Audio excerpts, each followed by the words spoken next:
আসসালামু আলাইকুম, সবাইকে শুভেচ্ছা জানাচ্ছি। মাসুম মাহবুব। আশা করি প্রত্যেকে দেখছেন। দর্শক শুনতে এবং দেখতে পেলে আমাকে কমেন্ট করবেন, কোনো প্রবলেম থাকলে সেটা জানাবেন অবশ্যই। আপনাদের জন্য যুদ্ধের ৩৪ দিন বলা যাচ্ছে, ৩৪ না ৩৫ দিন, সবচেয়ে বড় খবর চলে এসছে। ইরানের বাঘা বাঘা ডিরেক্টররা স্ক্রিপ্ট লিখতে বসে গেছে। তুর্কি সবচেয়ে বড় প্রোডাকশন হাউস যারা মুভি বানায়, তারা স্ক্রিপ্ট লিখতে বসে গেছে। বলা হচ্ছে পাকিস্তানও ইন্টারেস্ট দেখাতে শুরু করে দিয়েছে। এমন একটি মুসলিমদের বিজয়ের গল্প তৈরি করে ফেলেছে ইরান। পৃথিবীতে এইরকম বাস্তব ধর্মী গল্প নিয়ে মুভি তৈরির যে প্লট আমরা খুব কম দেখেছি, এবার সেই প্লট আমাদের হাতে তুলে দিয়েছে ইরান। এখন বাংলাদেশ এই মুভি বানাবে কিনা একটু জিজ্ঞাসা করতে হবে। শাকিব খান থাকতে পারে এই মুভির নায়ক, বা অনন্ত জলিল, আর মিশা সওদাগর থাকবে। এই তো, যে ছবি হলে গিয়ে দেখার মতো রুচি আমাদের হবে না। আমি বাংলা সিনেমাকে কটাক্ষ করছি না, বাংলা সিনেমার অবস্থার কথা বলছি। একজনই নায়ক বাংলাদেশে, ওই একজনই অভিনয় করে বছরে 2টা ছবি বা 1টা ছবি, এভাবে আমাদের সিনেমা হল টিকে আছে। তো যেই ভূমিকাটি দিয়ে শুরু করেছি, এটা অনর্থক ভূমিকা, বাট আপনাদেরকে কেন ভূমিকাটি দিয়েছি, মূল প্রসঙ্গে টানার জন্য। মূল প্রসঙ্গটা কি আসলে? মার্কিন যুক্তরাষ্ট্রের বিশাল বাজেটের অনেক মুভি আমরা দেখেছি, তারা কিভাবে যুদ্ধক্ষেত্র থেকে বিজয় পায়, কতটা সাফার করে, কতটা লড়াই করে তারা বিজয় তুলে নেই, গল্পগুলো আমরা দেখেছি। এবার আমরা দেখব আমেরিকা কি করে ইরানের মতো একটি দুর্বল রাষ্ট্রের কাছে, মানে আমেরিকার তুলনায় ইরান কিন্তু দুর্বল, সেজন্য বলছি, কিভাবে পরাজিত হয় শুধু ইরানি বাহিনীর ইমানি শক্তির কাছে। আসেন গল্পটা শুরু করি, সিনেমার গল্পটা। হ্যাঁ, এটা কিন্তু সংবাদের খবর, কিন্তু সিনেমাটিক ভাবে আমি আপনাদের বর্ণনা করতে চাই। দৃশ্য 1, আকাশ ফুঁড়ে ধূপ ধূপ করে এগিয়ে আসছে মার্কিন বেশ কিছু যুদ্ধ বিমান। এর মধ্যে A-10, এর মধ্যে 10, এর মধ্যে রয়েছে আরো F-16, F-15, F-18। ইরানের আকাশে ঢুকলো, ভয়ঙ্করভাবে বোমা নিক্ষেপ শুরু করলো। ইরানের প্রতিরক্ষার টেবিলে বসে আছেন খুব গুরুত্বপূর্ণ কয়েকজন ব্যক্তি। রাডার সিস্টেম তাদের কন্ট্রোলে মেসেজ দিল। সেই মেসেজ ফাইনাল প্রোগ্রাম পরিচালকের কাছে পৌঁছে গেল, অর্থাৎ যুদ্ধের প্রোগ্রাম যিনি প্রধান তার কাছে। তিনি দেখলেন আমেরিকার বেশ কটি যুদ্ধ বিমান তাণ্ডব চালাতে ইরানে প্রবেশ করেছে, হরমুজ প্রণালী দিয়ে অতিক্রম করছে, এবং খুব পাহাড়ি বা পার্বত্য কয়েকটি অঞ্চলে সেই বিমানের অবস্থান। ইরান কি করলো? সেই প্রতিরক্ষা ব্যবস্থা থেকে শুট শুরু করলো। কিছুক্ষণ তাদের ক্লান্তি, চোখে মুখে ছায়া। প্রথম শুট লাগেনি, দ্বিতীয় শুটে লাগেনি, তৃতীয় শুটে সেই টেবিল থেকে একটা চিৎকার শোনা গেল, আল্লাহু আকবার। মার্কিন যুক্তরাষ্ট্রের ইতিহাসে পাওয়ারফুল যে যুদ্ধ বিমানগুলোর দুটো ভূপাতিত হয়ে পড়ে গেছে। সঙ্গে সঙ্গে ইরান তার কন্ট্রোল টাওয়ার থেকে তার সাপোর্টিং টিমকে বলল, দুটো বিমান পড়ে গেছে, পাইলটকে ধরো। কিন্তু জায়গাটা খুব দুর্গম। সেই দুটো বিমান, একটি 10, একটি A-10, সেগুলো একজন পাইলট পড়ে গেল সাগরে, ঝাঁপিয়ে পড়ল। আরেকজন পাইলট পাহাড়ি কোনো দুর্গম অঞ্চলে পড়ল। যেই পাইলট সাগরে পড়ল, তিনি তার সাপোর্টিং টিমকে মেসেজ দিলেন যে আমি এই পজিশনে আছি। এটুকুই তিনি বলতে পেরেছেন। বলা হচ্ছে তিনি খুব ক্রুশিয়াল অবস্থায় আছেন, বাঁচবেন কি মরবেন এখনো কনফার্ম না। যে তথ্যগুলো পেলাম, পরবর্তী হয়তো আরো জানা যাবে বেঁচে গেছেন না মরে গেছেন। দ্রুত ব্ল্যাক হক হেলিকপ্টার নিয়ে চলে আসলো মার্কিন যুক্তরাষ্ট্রের উদ্ধারকারী টিম। একই সঙ্গে যুদ্ধ বিমান, রিফুয়েলিং ট্যাঙ্কার বিমান, দুটো ব্ল্যাক হক, সঙ্গে একটি যুদ্ধ বিমান, সঙ্গে রিফুয়েলিং ট্যাঙ্কার বিমান। ইরান সেগুলোকে টার্গেট করে আবারও শুট শুরু করলো। দুটো হেলিকপ্টার ব্যাপক ক্ষতিগ্রস্ত হয়ে পড়লো। ওই যুদ্ধ বিমানটিকেও হিট করলো, পালিয়ে চলে গেল। সেই হেলিকপ্টারের উদ্ধারকারী মার্কিন সেনারা প্রচুর আহত হয়েছেন বা অনেক আহত হয়ে পালিয়ে গেলেন। এরপর আবারও আসলো ব্ল্যাক হক, যুদ্ধ বিমান, রিফুয়েলিং ট্যাঙ্কার, সঙ্গে আরো 2টি যুদ্ধ বিমান। ইরান আবারও শুট শুরু করলো। একটি যুদ্ধ বিমান আবারও ভূপাতিত হয়ে গেল, যুদ্ধ বিমান। হেলিকপ্টারের পাইলটরা কোন রকম জীবন বাঁচিয়ে চলে গেল। অর্থাৎ এই শ্বাসরুদ্ধকর অভিযানটি চলল, সিরিজ একটার পর একটা।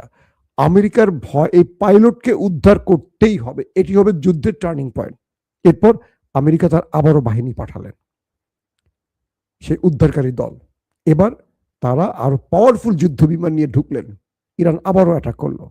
অ্যাটাকের পর তারা আবারও ইরানের আক্রমণের শিকার হলেন। কোন রকম একটি জরুরি অবতরণ করলো, বাকিগুলি পালিয়ে গেল। বলা হচ্ছে 2টো ব্ল্যাক হক নাকি পড়ে গেছে। এটার উদ্ধারের পরে জানা যাবে, কারণ ওই জায়গাটা খুব ঘন বনাঞ্চল। পুরো দৃশ্যটা যদি এবার দেখেন, যে মার্কিন যুক্তরাষ্ট্রের 6টি বিমানকে ওপারে পাঠালো কে? ইরান। প্রথম 2টো, তারপরে একটা, তারপর 2টো ব্ল্যাক হক। এবং যারা উদ্ধারে এসে তাদের উপর এত বড় অ্যাটাক ইরান শুরু করেছে, টিকতে পারেনি, তারাও গুরুতর আহত হয়ে কোন রকম পালিয়ে গেছে। এই দৃশ্যটাকে আপনি একবার কল্পনা করেন।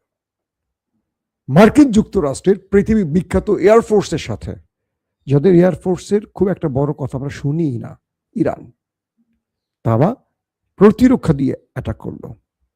ইরান বলল, শত্রুকে চমকে দেওয়ার জন্য আমাদের কাছে আরো দুর্দান্ত প্রতিরক্ষা ব্যবস্থা আসছে, মানে আমরা রেডি করছি।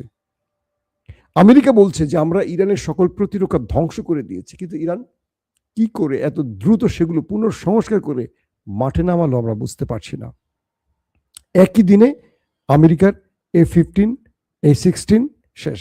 আগের দিন, কয়েক ঘন্টা আগে, F-35 মার্কিন যুদ্ধ বিমানের 1 নাম্বার, যেটিকে বলা হয়, ভূপাতিত করেছে। এবং সবচেয়ে ইন্টারেস্টিং ব্যাপার, যেই পাইলট এখনো উদ্ধার হয়নি, একজনকে আমেরিকা উদ্ধার করে নিয়ে গেছে। যিনি উদ্ধার হয়নি, তার অনেকগুলো প্রয়োজনীয় জিনিস ইরান উদ্ধার করেছে, ছবি দেখেছে। প্রথমে ইরান বলেছিল তাদের F-35 যে পাইলট, তাকে তারা পাকড়াও করেছে, কিন্তু এবার যে 2টো যুদ্ধ বিমান ওড়ানো হলো, বলা হচ্ছে একটির পাইলট নাই হয়ে গেছে আর কি, 3টির মধ্যে। তবে যিনি 2টা পাইলটের, যিনি সাগরে পড়ে গেছেন, বেঁচে গেছেন, আরেকজন যে পাহাড়ি অঞ্চলে, তাকে জীবিত উদ্ধারে ইরান এখন সাঁড়াশি অভিযান চালাচ্ছে। ইরান খুব চমকপ্রদ একটি কাজ করেছে, এখানে খুব কৌশলী খেলা খেলছে ইরান। একটি হলো, ইরান তার দেশের জনগণকে, ওই অঞ্চলের জনগণকে ঘোষণা দিয়ে জানিয়েছে টেলিভিশনে, যারা সেই পাইলটকে জীবিত উদ্ধার করতে পারবে তাদেরকে কোটি টাকার উপরে পুরস্কার দেওয়া হবে, রাষ্ট্রীয় মেডেল, সম্মান, আর তো রাষ্ট্রীয় বীর হিসেবে তাকে খ্যাতি দেওয়া হবে। টেলিভিশনগুলোতে এই খবর প্রচারের সঙ্গে সঙ্গে হাজারো মানুষ সেই পার্বত্য অঞ্চল চষে বেড়াচ্ছে তাকে উদ্ধারে। এখানে ইরান কি 1 ঢিলে 2 পাখি মারছে? খেয়াল করেন। 1, ইরান কি সেই পাইলটকে তুলে নিয়ে নিজের জিম্মায় নিয়ে তাকে ডিম দিয়ে মার্কিন পলিসি, কৌশল সব জানার চেষ্টা করছে কিনা? 1। 2, যদি এই পাহাড়ি অঞ্চলে ইরানের খুঁজে বের করতে কষ্ট হয়, জনগণ তাকে খুঁজে দেওয়া মানে কি, পুরো ইরানি জনগণকে ইরান সরকার তার পাশে নামিয়ে দিল। দেখো আমেরিকা, আমার জনগণ মাঠে নেমে গেছে, এবার তুমি ঢোকো পারলে। অর্থাৎ 2টো জিনিস আমার সাসপেক্টে আছে। 1, ইরান তাকে নিয়ে গেছে উদ্ধার করে, কিন্তু আমেরিকাকে বোঝাচ্ছে যে আমরা তাকে পাই নাই, আমরা টেলিভিশনে ঘোষণা দিছি আমাদের জনগণ উদ্ধারে কাজ করছে, যাতে করে আমেরিকা আবারও উদ্ধারকারী টিম পাঠায়, কারণ আবারও আসবে, আবারও আক্রমণ করবে। অর্থাৎ আমেরিকাকে আক্রমণ করে তার ফোর্স, মানে এয়ারফোর্সকে আরো বড় আক্রমণ করে আরো বড় খাজানা ইরান হাতে নিতে চাচ্ছে। আমি কি বোঝাতে পেরেছি আপনাদের? অর্থাৎ ইরান এখানে 2টো কৌশলে খেলছে। একটা হলো, যদি আমেরিকা আরো, কারণ আমেরিকা 4 দফা উদ্ধার টিম পাঠিয়েছে, 4 দফায় তাদেরকে হিট করে মোটামুটি ওপারে পাঠানো হলো। এখন আমেরিকার যে টার্গেট, ইরানের টার্গেট, যে তারা পায়নি, আমরা তাকে উদ্ধার করতে পারিনি, জনগণ তোমরা উদ্ধার করে তোমাদেরকে কোটি টাকা দেওয়া হবে, কোটি কোটি টাকা তোমাদের উপহার দেওয়া হবে। জনগণ খুঁজতেছে, আমেরিকা উদ্ধার করতে বারবারই আসবে তার পাইলটকে, কারণ পাইলট হলবে তুরুপের তাস। তো এই পাইলটকে যতবারই আমেরিকা খুঁজতে আসবে, আমেরিকাকে ততবারই ইরান খুব কৌশলে নিজের ভূমির মধ্যে আটকে রেখে পেটাবে। 1, অথবা ইরান এখনই ট্রাম্পকে বুঝতে দিচ্ছি না আমরা পাইলটকে ধরেছি। এই পাইলটের কাছ থেকে যেই যে তথ্য নেয়ার ইরান আগে নিয়ে নেবে, তারপরে এই পাইলটের মাধ্যমে দর কষাকষি শুরু হবে। ইরান বলবে যে হ্যাঁ আমরা পেয়ে গেছি, আমেরিকা এই পাইলটকে চাও, তুমি তাহলে ভাগো, তুমি ভাগো, গালফ থেকে ভাগো। মানে পাইলটের মূল্য হিসাবে, কারণ এই পাইলট একটা মিনিমাম মানুষ না, শুধু একজন একজন মার্কিন পাইলট এরকম না, তার ফ্যামিলি আছে, পুরো দেশ তার পক্ষে নামবে। এই মুহূর্তে আমেরিকা বড় ক্রাইসিসে আছে, পুরো দেশ ট্রাম্পের বিরুদ্ধে। 1 কোটির উপরে মানুষ রাস্তায় বিক্ষোভ করেছে 28 মার্চ। আপনারা জানেন ট্রাম্পকে নো কিংস স্লোগানে তাকে চলে যেতে বলছে, ট্রাম্পকে ক্ষমতা ছেড়ে। সো এই পাইলট যদি আটকা পড়ে, তাকে নিয়ে যে খেলাটা হবে, যে আমেরিকা ইসরায়েলের যুদ্ধে নেমে পাইলটকে আজকে শত্রুর সামনে ছেড়ে দিয়ে আসছে, তাকে উদ্ধার করতে পারেনি মিস্টার ট্রাম্প। তো এই জিনিসগুলো মার্কিন নাগরিকদের কাছে মরে যাওয়ার চেয়ে ধরা পড়া তাদের কাছে সবচেয়ে বেশি লজ্জার, অপমানের, কারণ তারা পরাশক্তি, 1 নম্বর রাষ্ট্র পৃথিবীর শক্তিধর। ইরানের কাছে তাদের এই পরাজয়টা আর্জেন্টিনার মেসির কি বলবো, বাংলাদেশের কাছে পরাজয়ের মতো। বিষয়টা বুঝতে পারছেন? তো আমেরিকায় ট্রাম্পের বিরুদ্ধে ব্যাপক বিক্ষোভ হবে। এই পাইলটের পরিবার, তার বন্ধুরা সড়কে নামতে শুরু করবে। 1 জন 2 জন, কোটি কোটি থেকে মিলিয়ন মানুষ, কি বলে বিলিয়ন মানুষ রাস্তায় চলে আসবে। বিলিয়ন তো নাই বোধহয়, বেশি বলে ফেললাম তো নাকি? তো এই পর্যায়ে এসে আমেরিকাকে সাইজ করবে ইরান। নাম্বার 2, এই পাইলটের আটকের পর বাকি যুদ্ধ বিমান যারা চালাবে তারা ইরানে ঢুকতে এখন চিন্তা করবে যে ইরানের কাছে কি প্রতিরক্ষা চলে এলো যে ইরান আমাদের একদিনে 6টা বিমানকে খেয়ে দিল। এটা আমেরিকার পুরো এয়ারফোর্সের ভিত্তিতে অ্যাটাক করে বসছে। ইসরায়েলের পাইলটরা এখন কাঁপাকাঁপি করছে। নেতানিয়াহু বলছে যা বোম মার, কয় স্যার টয়লেট পাইছে, তুই টয়লেট করে যা, কয় স্যার আবারও টয়লেট পাইছে। মানে ইরানের খেলাগুলো এখানে এসে এমন পর্যায়ে যাচ্ছে যে ইরান এতদিন তার দুর্বলতা দেখিয়ে শত্রুকে কাছে টেনেছে, আয় তুই আয়, তুই আয়। বিশ্বাস করবেন, ট্রাম্প ইরানের কাছে 48 ঘন্টার যুদ্ধবিরতি চেয়েছে, 48 ঘন্টার। এই ট্রাম্প, ইরান বলছে নো গো, কোনো যুদ্ধবিরতি হবে না। যুদ্ধ তুমি শুরু করছো, বলছি না যে যুদ্ধ তুমি শুরু করবা, শেষ আমি করব। ট্রাম্প ভিক্ষুকের মতো বলছে 48 ঘন্টার যুদ্ধবিরতি দেয়া হোক। ইরান রাজি হয় নাই। বলেন আপনারা এখন যুদ্ধের ফরম্যাটে কে এগিয়ে আসছে? বলা লাগে আর কিছু? বলেন। এখন যে অবস্থাটা তৈরি হয়েছে যে ইরানের এই প্রতিরক্ষা ব্যবস্থা, মিসাইল সিস্টেম দেখে ট্রাম্প বা আমেরিকার প্রশাসন বলছে যে আমরা ইরানের মধ্যে এত অ্যাটাক করলাম, ওদের বাংকার ধ্বংস করলাম, প্রতিরক্ষা ব্যবস্থা ধ্বংস করলাম, ইরান টিকে আছে কি করে?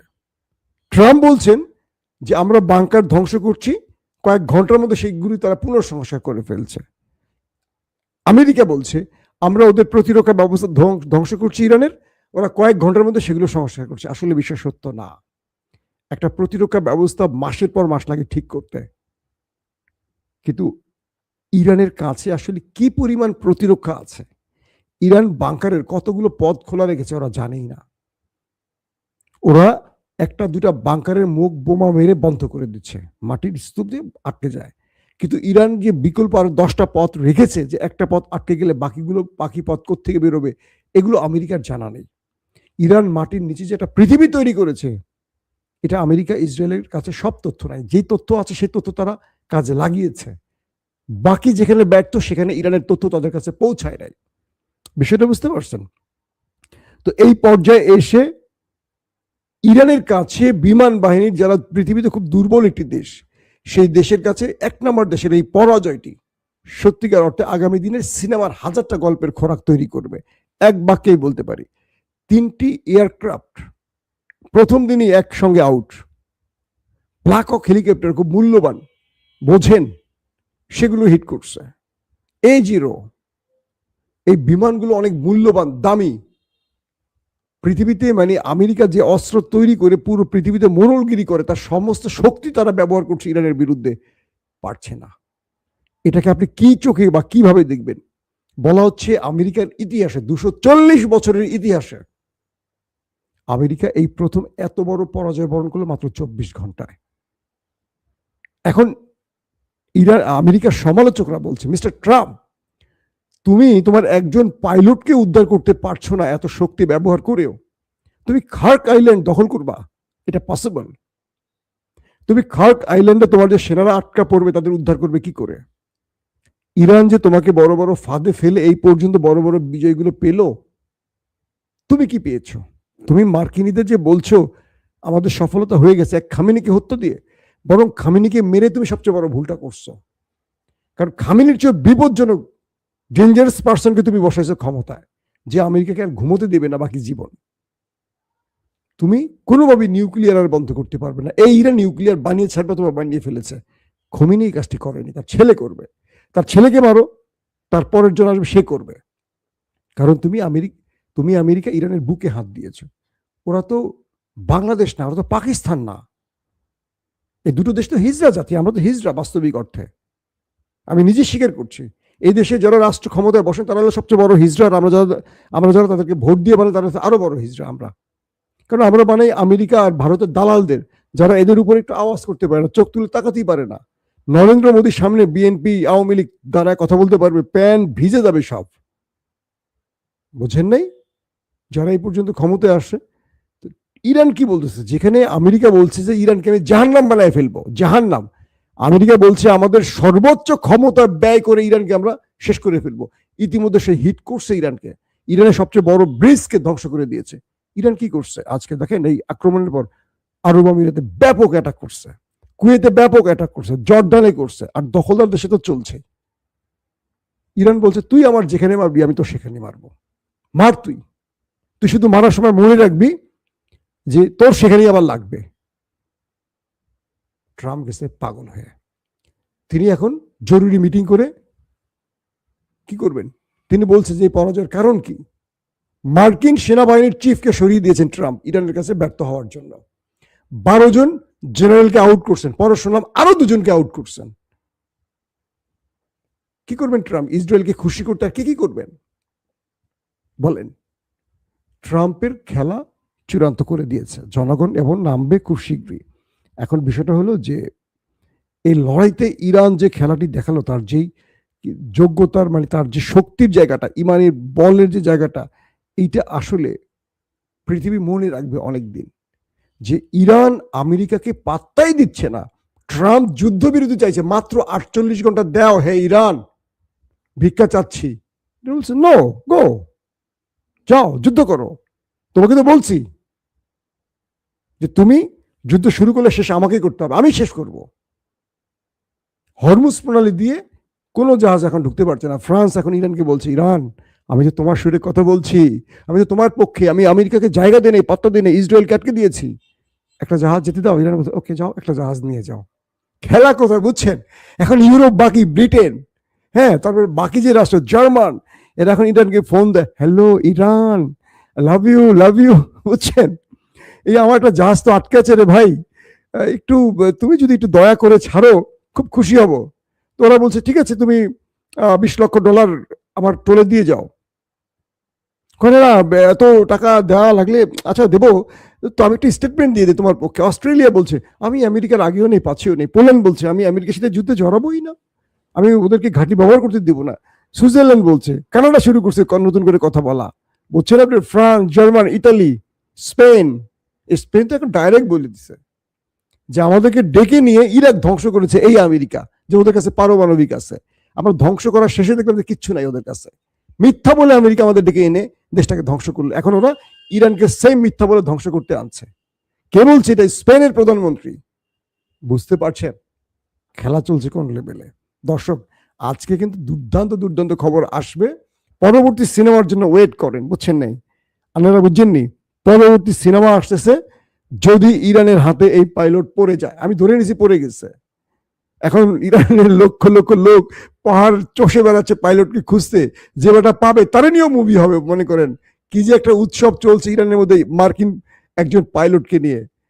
পাইলট বেচারার কি হবে আমি চিন্তা করতেছি। ওরা যদি পায় লেংটু করে এটা ট্রফি বানাবে, এটা মানে লেংটু ট্রফি, বুঝছেন? টুনটুনি ঝুনঝুনি সব দেখা যাবে। এই যে আমেরিকার আধিপত্য, দখলদারিত্ব, অহংকার, নমরুদ বা ফেরাউনের ইতিহাস আপনারা পড়ছেন।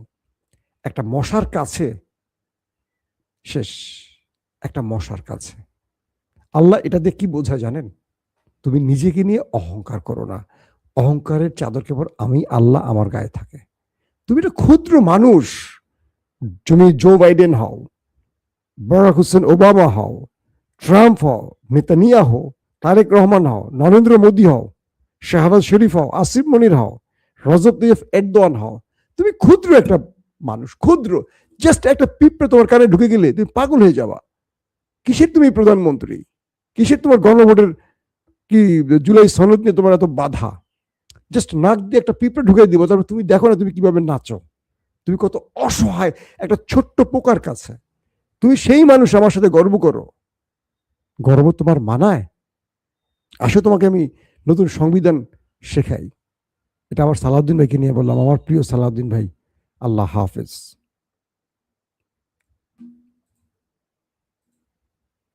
ওপেন দাইস মানে সত্যকে সত্য বলা, মিথ্যেকে মিথ্যে বলা।